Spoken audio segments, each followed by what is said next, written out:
This is Kirk Sinclair, the hiking humanitarian, and this is day 307, March 26, quite an eventful day. We started it from the Calvary United Methodist Church, where we stayed last night and had a good conversation with the custodian there, John Marshall.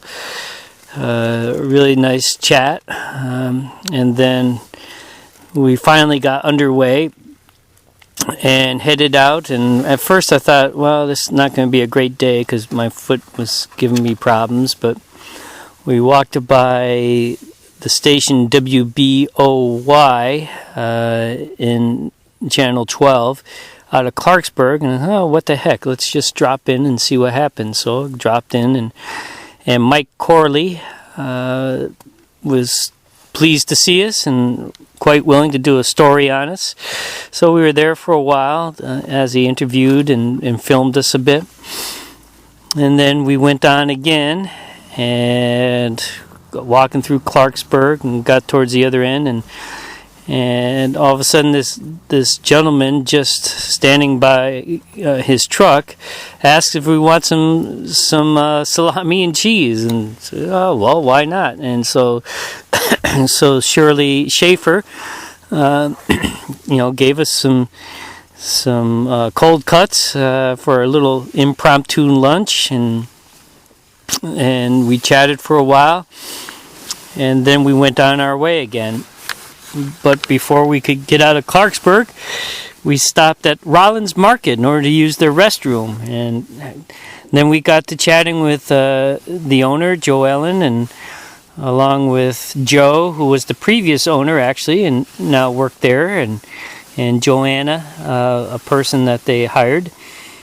And before we left there, they prepared some sandwiches to take along with us. And well, next door to that building then was the Life Hope Outreach Center, where they had a thrift store and a food pantry, and they mainly were able to do business by getting donations from all throughout the community for their thrift store, and then the profits they made from the thrift store went into their food pantry, buying stuff for their food pantry. And they were independent. They pretty much could give food to whoever they wanted without the same kind of restrictions that some government programs would impose upon it. And so now by this time, I think it was 1:30, so we had gone a whole total of 3 miles by 1:30. And it didn't stop there. When we got into the next town, which was Bridgeport, we stopped at the Bendenham Civic Center, and we talked to Jeff TeQuento. And we stopped in order to ask what camping places there might be, because of my bad foot, we were taking a little bit of a shorter cut for the day.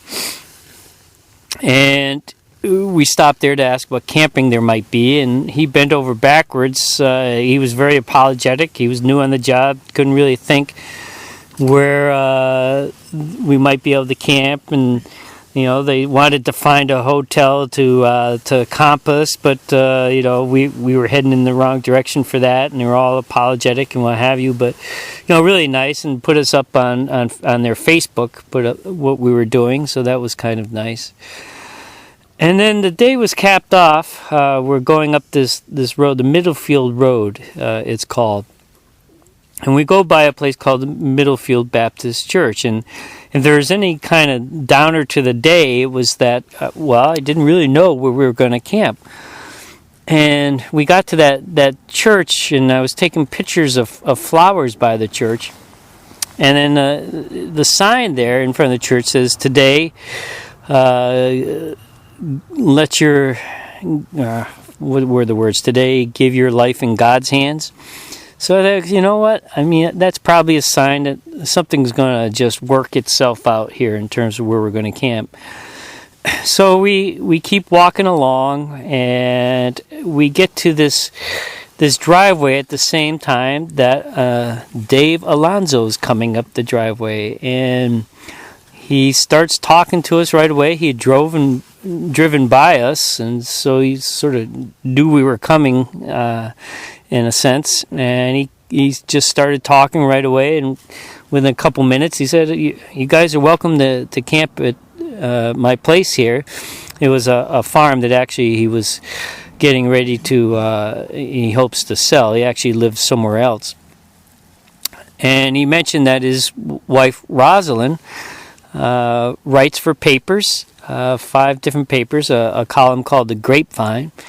And she might like to do a little story on us. And we said, well, that would be great.